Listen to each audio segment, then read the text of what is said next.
Know Your Candidate.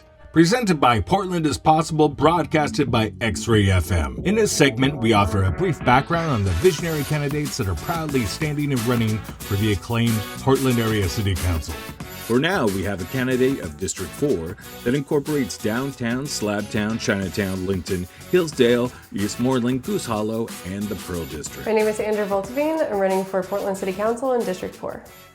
How should the City of Portland plan for future revenue needs? As we're experiencing more and more effects of climate change, we're going to have more climate migrants moving into the city. And so I think that we really need to be preparing for the fact that people of minimum means will be moving into the city more frequently, more often. And so as we're planning out the city budget, we should have some buffer room for that.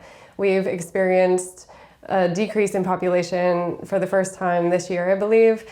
And I think that that is going to change dramatically, and so we need to be preparing the budget for a big influx of people here soon. What infrastructure or resources should there be to support culinary pursuits? I'd really like to see more low-barrier school opportunities, especially for people of color in the city. I know that PAIR, which is a peer mentoring group for unhoused youth, is looking to have a BIPOC chef in residence program and also a culinary school for their youth programs.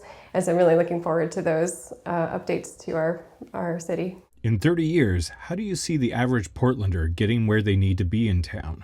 Right now, we're prioritizing transit, especially public transit and buses from suburbs to the downtown area, which makes it really difficult to get between neighborhoods. For instance, I live near Selwood, just across the river from Selwood, but it takes me an hour on the bus, even though it's a 10-minute drive because I have to go through downtown. So I'd like to see more neighborhood connections between the bus stops. And also, I'd like to see a decrease in the need for private vehicles, so having low-cost or no-cost rental vehicles that can be used about town so we don't have to have as much space for parking, and then also an expanded light rail. The Central City is a large area of land connected by a river that includes communities, businesses, and transit needs. How should the City Council consider these diverse stakeholders in policymaking? So our river is sacred to our local indigenous tribes, and as such, I think that they need to be the first stakeholders that we consider when we're making any changes to the river area and the waterfront. I know that there are programs involved to encourage the indigenous lifeways to reform along the waterfront areas, and I think that that's really good, but I do think there needs to be more outreach. I know that in the last 6 months, the Tribal Affairs Office for the city had been vacant up until recently, and so making sure that we're really doing our due diligence in collaborating with the indigenous tribes. Also, the indigenous tribes are trying to protect the river from the CEI hub, the Critical Energy Infrastructure Hub, which has huge oil tank farms along 6 miles of the river and has actively forced the EPA to designate the Willamette River as a Superfund site. So as we're considering upgrades to the infrastructure along the river, we need to be considering these major cleanup measures. How can the city best support visionary public-private community projects? I think with all of these projects, we need to be focusing on making sure that the average Portlander has access to them. So coming at this from an equity lens.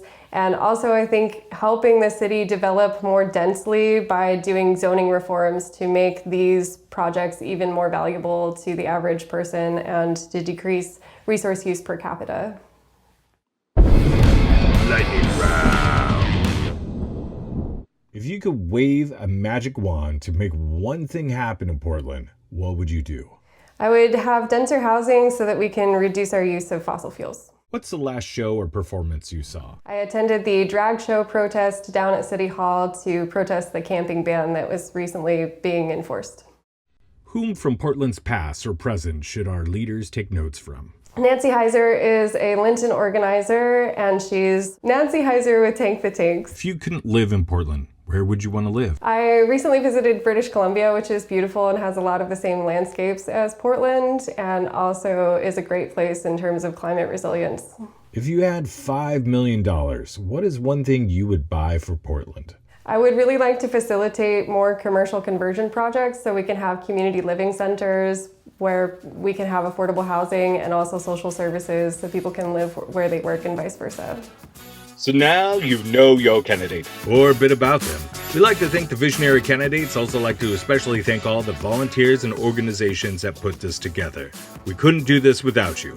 To look at each candidate, be a good Portland citizen, and to be a dashing and informed voter, listen to X-Ray FM to learn about ballots and the new ranked choice voting system. And check out portlandpossible.org.